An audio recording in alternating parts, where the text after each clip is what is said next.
Hello दोस्तों मैंने just अभी डिज्नी प्लस हॉटस्टार पे सिटी ऑफ ड्रीम्स का सीजन 3 देखकर ख़त्म किया। मैंने सारे के सारे एपिसोड्स देख डाले। 9 एपिसोड हैं, सभी की लेंथ लगभग 45 मिनट के आसपास है। एंड अगर टू बी ऑनेस्ट अगर मैं कहूँ कि सीजन 3 यार इंगेजिंग है, इंटरेस्टिंग है, तो ये गलत नहीं होगा। एंड कहीं ना कहीं इसने मुझे अपने साथ हुक एंड बुक करके रखा। हल्का फुल्का एक्साइटिंग भी है, लेकिन कुछ भी उतना ज़्यादा थ्रिलिंग, इंटेंस, बहुत ज़्यादा एक्साइटिंग कोई बहुत ऐसे मूवमेंट नहीं हुए जब आपको ताली मारने का मन करे। लेकिन हाँ, जैसा कि मैंने कहा, ये कहीं ना कहीं आपको हुक एंड बुक करके रखता है। मैंने बिंज वॉच किया इस शो को एंड मैं सुबह से बैठा इसको देख रहा हूँ, देखता जा रहा हूँ एंड फाइनली ये खत्म हो गया। लेकिन यार अच्छे खासे इशूज यहाँ पर इस शो में हैं। मतलब इंटरेस्टिंग है, लेकिन उसके अलावा इशूज यहाँ पर बहुत अच्छे खासे हैं। एक लिस्ट है जो मैं इनके इस शो के इशूज के बारे में बोल सकता हूँ। एक लंबा चौड़ा भाषण में दे सकता हूँ इस शो के इशूज के बारे में। क्योंकि सबसे पहली चीज़ तो ये है कि इस शो में टोटल पूरे सिटी ऑफ ड्रीम्स में टोटल 29 एपिसोड्स हैं, जो यार लेंथ बहुत ज़्यादा है। I mean, यार इतनी लंबी लेंथ और स्टोरी लाइन, मतलब स्टोरी लाइन इतनी सी है तो इस शो की लेंथ इतनी है। मतलब कुछ भी चल रहा है। मतलब यहाँ पर मुझे लगता है, पर्सनली मुझे ऐसा फील होता है कि इस शो में टोटल 3 एपिसोड जो आए हैं, वो 3 सीजन जो आए हैं, सभी में 6 एपिसोड होते, ये बेहतर होता। लेकिन 10 एपिसोड और फिर 9 एपिसोड और स्टोरी लाइन कुछ भी नहीं है। सीजन 3 में भाई साहब कहने के लिए बहुत अच्छा, कहानी के बारे में कहने के लिए कुछ भी बहुत अच्छा नहीं है। मतलब वही है, उसकी बेटी की मौत हुई सीजन 2 के अंत में एंड वो 3 महीने से गायब है, लापता है। वो कहाँ है, क्या कर रही है, नहीं पता। फिर वो जो एजाज खान का जो कैरेक्टर है वसीम, वो उसको ढूंढता है क्योंकि उसके बाप ने उसको ऑर्डर दिया कि जाओ जाके उसको ढूंढो। वो ढूंढता है, ढूंढते वो पहुंच जाता है बैंकॉक। वहाँ जाके वो दिखता है कि वो चरफी हो गई है, नाच रही है, गा रही है, कूद रही है एंड बिल्कुल होशी में नहीं है, बिल्कुल पगला गई है। 3 एपिसोड भाई साहब निकल गई। वो सीएम थी एंड उसको अपनी कुर्सी पे वापस आते आते 3 एपिसोड निकल गए। तीसरे एपिसोड में जाके वो अपनी कुर्सी तक पहुंच पाई। वो मतलब जो काम उसका जो सीएम है वो, तो वो अपनी कुर्सी तक 3 एपिसोड में पहुंच पाई। एंड उसके बाद कहानी क्या है, कुछ भी नहीं है। मतलब जो असामाजिक तत्व हैं, ऐसा मुझे कहना चाहिए शायद, जो वो लोग हैं जो इसकी पार्टी को गिराना चाहते हैं, वो अपने पूरे जोरों शोरों से लगे हुए, कभी ड्रग्स, कभी हवाला, मनी लॉन्ड्रिंग एंड पार्टी को गिराना, लोगों को अपनी तरफ खींचना, मतलब एमएलएस को अपनी तरफ करना, पार्टी वर्कर्स को अपनी तरफ खींचना एंड उस पार्टी को बिल्कुल ही गिरा देना, ख़त्म कर देना। तो ये सारी चीज़ें यहाँ पर है। मतलब शुरू से लेकर आखिर तक यहाँ पे तीसरे एपिसोड से लेकर और 9वें एपिसोड तक यहाँ पर बस यही चल रहा है कि किसी भी तरह से अमेरा गायकवाड़ और उसकी बेटी की जो पार्टी है, जो रूलिंग पार्टी है, जो सीएम है, उसको किसी भी तरह से तोड़ना एंड इस पार्टी को गिराना एंड वो खुद सीएम बन जाए। एंड इस चक्कर में यहाँ पे मीडिया का जो अपना हस्तक्षेप है कि वो सिर्फ उसी को टारगेट कर रहे हैं, उन्हीं के खिलाफ गलत बोल रहे हैं एंड ये सारी चीज़ें यहाँ पर हैं। मतलब मैं ज़्यादा डिटेल में नहीं जाऊँगा वरना सब कुछ आपके लिए मज़ा ख़राब हो जाएगा। तो ये सारी चीज़ें यहाँ पर हैं, कहानी के नाम पर, राइटिंग के नाम पर, स्टोरी के नाम पर। यार क्या मतलब, क्या ही है। सीजन 2 में भी वैसा कुछ भी नहीं था एंड सीजन 1 में भी कुछ भी खास नहीं था। सीजन 2 के लिए मैं क्लियर था कि मैं सीजन 2 का रिव्यू नहीं करूंगा एंड उसके लिए मैंने 24 घंटे से ज़्यादा का वक्त लिया सीजन 2 को कंक्लूड करने में।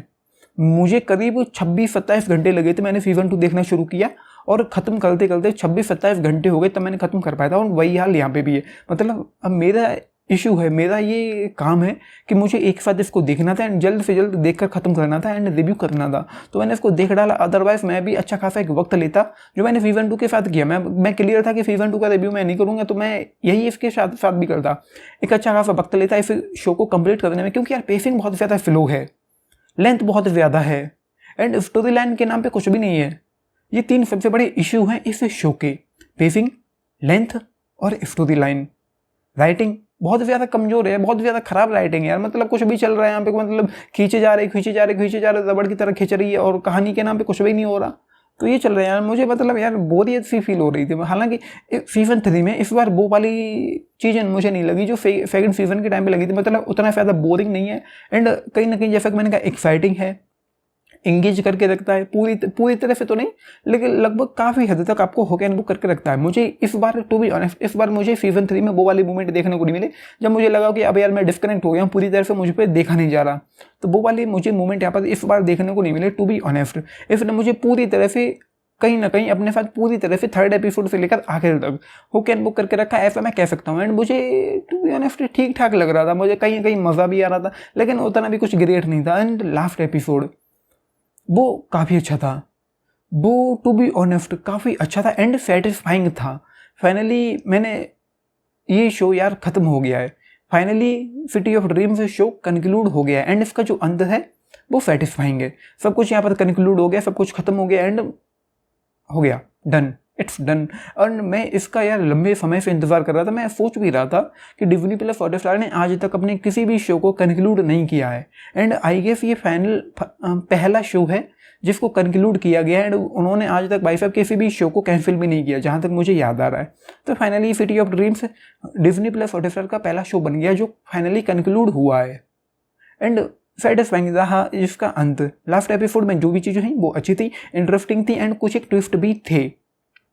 तो ये है यहाँ पर सीज़न 3 में। एंड टू बी ऑनेस्ट अगर मैं आपसे कहूँ, अब सीज़न 1 एंड सीज़न 2 देखते हुए आए हैं तो भाई देख लो, ख़त्म कर दो, आपको एक सुकून मिल जाएगा, आपको एक सेटिस्फैक्शन मिल जाएगा कि हाँ मैंने निपटा दिया, अब मुझे इस शो से कोसों दूर रहना है, अब मुझे इसको नहीं देखना है। एंड मैं अगर अपनी बात करूँ तो पॉलिटिकल थ्रिलर के नाम पे अगर मैंने कुछ बहुत अच्छा देखा है इंडिया में ऑफकोर्स, तो भाई वो है तांडव।